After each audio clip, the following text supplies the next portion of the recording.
y'all, it's Kate from the Literary Apothecary, and welcome back to my channel. Hey y'all, welcome back to another Books My Boyfriend Gave Me Wheel of Time reading vlog. This one is for the Path of Daggers. You can see this library copy is well read. The cover is a little bit beat up, and the spine is, you can tell, this book has been read a few times. This is, of course, book 8 in Wheel of Time. I am really looking forward to seeing where this story goes because I really loved book 7, A Crown of Swords, which I have a review coming very soon, I think this week, for that. So stay tuned for that.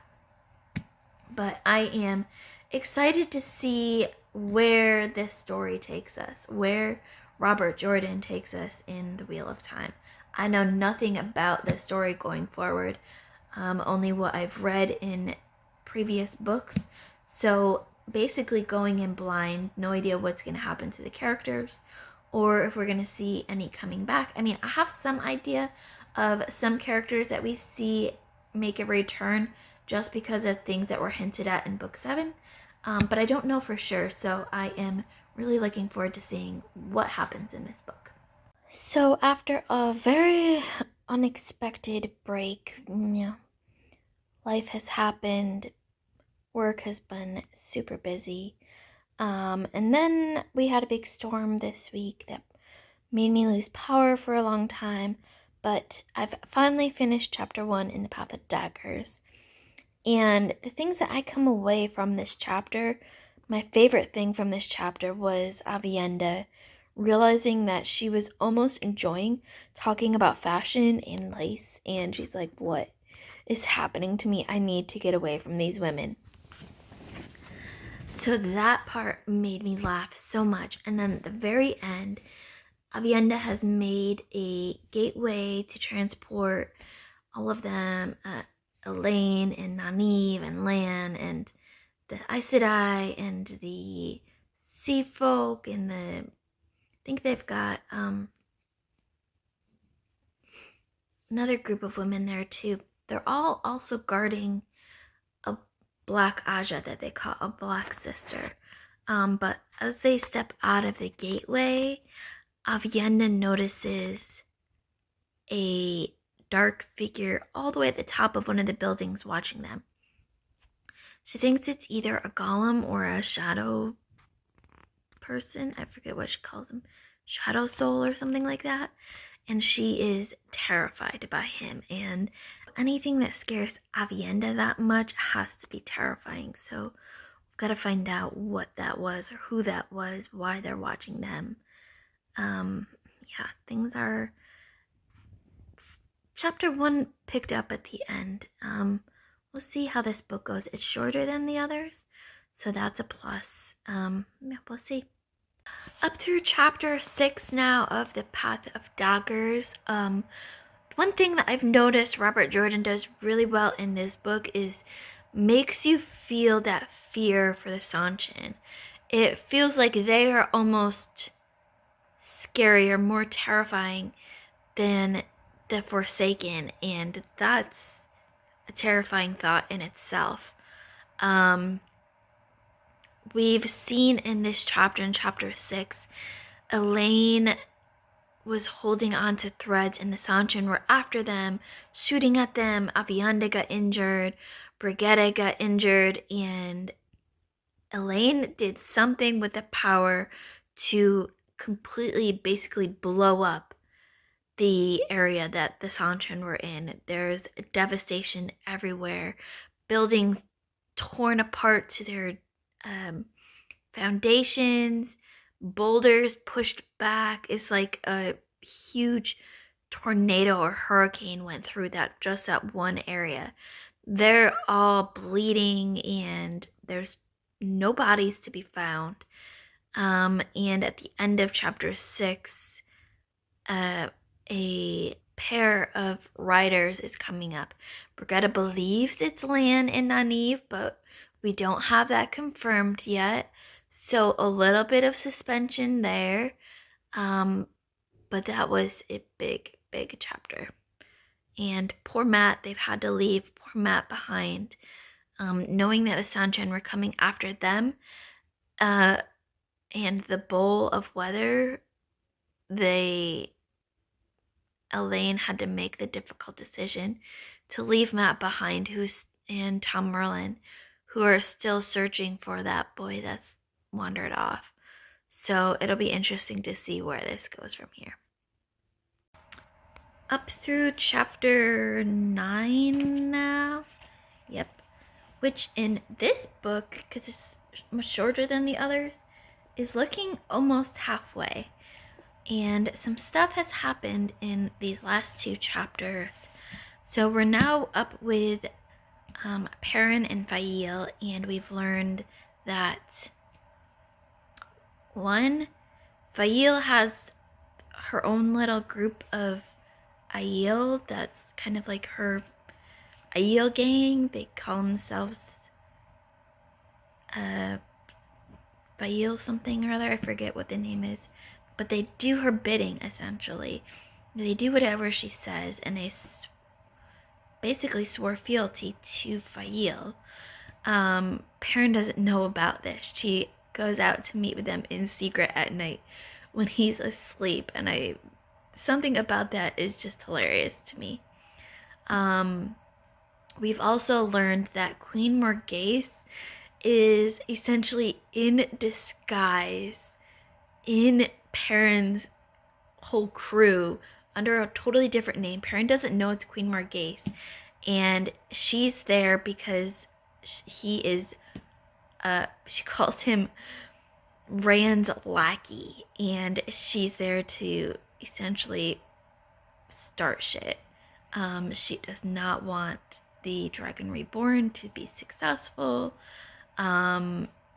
She hates that she doesn't know everything that's going on between Rand and Elaine. Then Perrin is talking to I think one of the Aiel, or not one of the Aiel. He's talking to a lot happens in these chapters. I'm trying to remember everything. Perrin talks to, I think, the queen that they come across from, previous books, and he tells her that Rand is going to set Elaine on the throne, and this queen lady says, no. A queen ascends the throne. A queen takes the throne herself. She's not given the throne by a man. So that happened, and then at the end of chapter 9,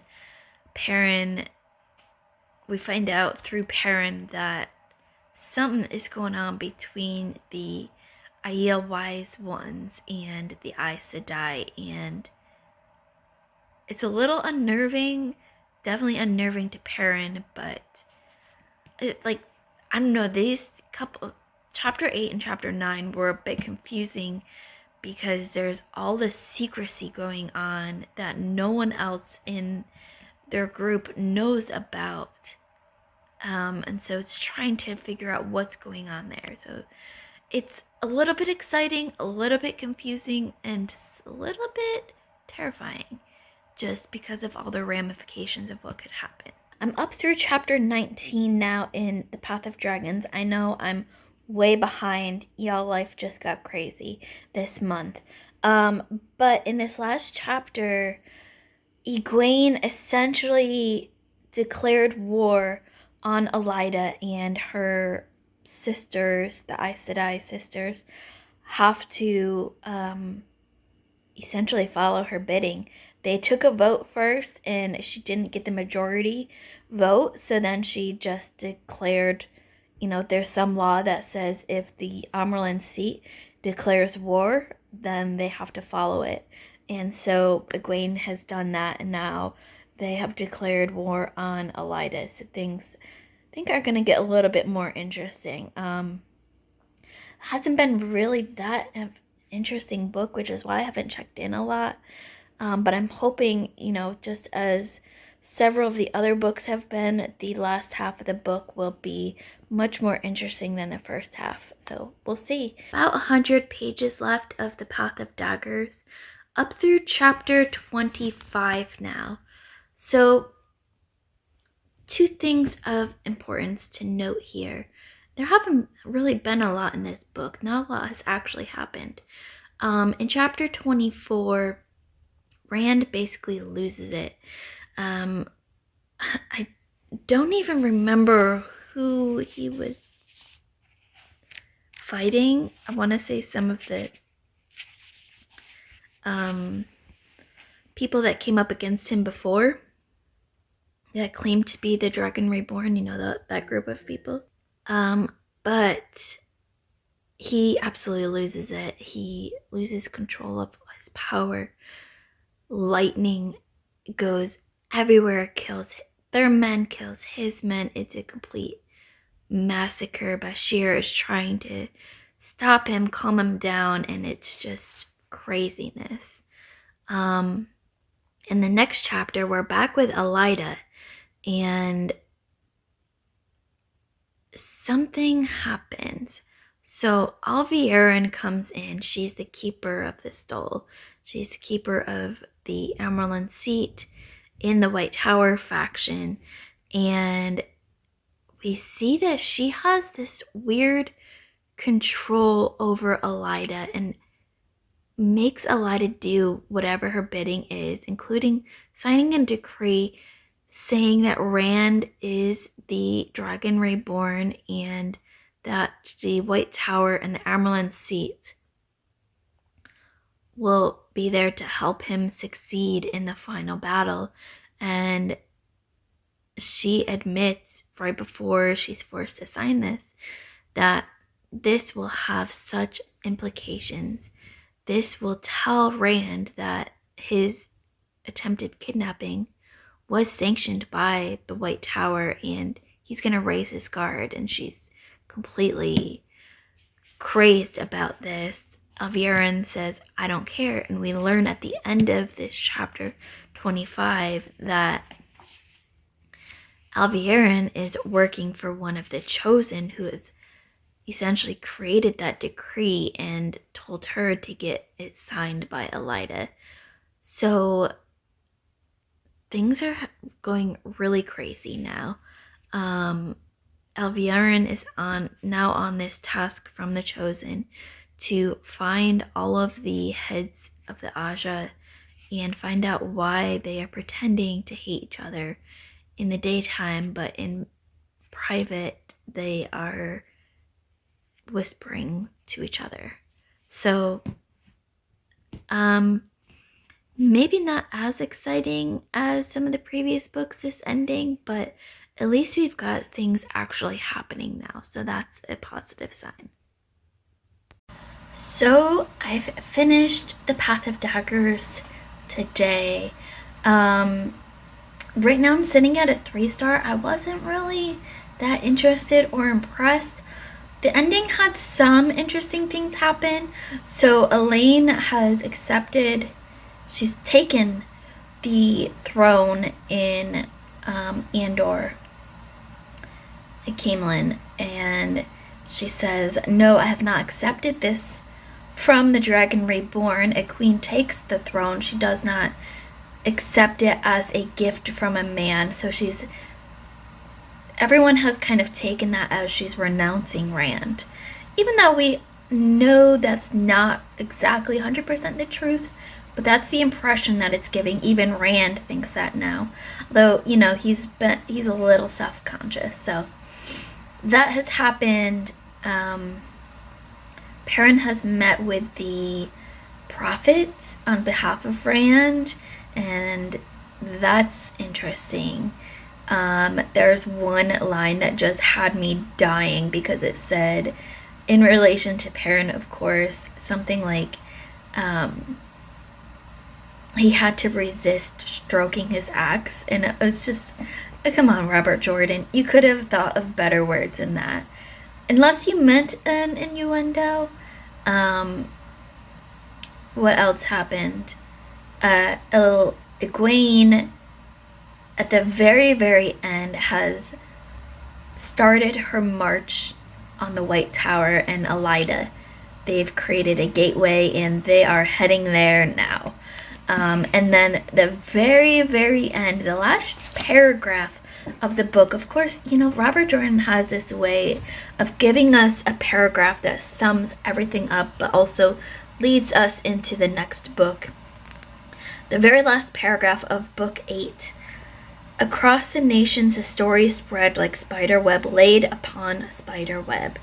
And men and women planned the future, believing they knew truth. They planned, and the pattern absorbed their plans, weaving together the future foretold. That gave me a little bit of goosebumps there. So that's it for the Path of Daggers. Thank you all for your support and watching this. Let me know in the comments below what you thought of the Path of Daggers. Like I said, right now I'm sitting at a 3-star, but we'll see what happens once I write out my call pile scores. As always, my Patreon and my Discord information will be in the description below. Keep reading, and I love y'all to the moon and back. Bye.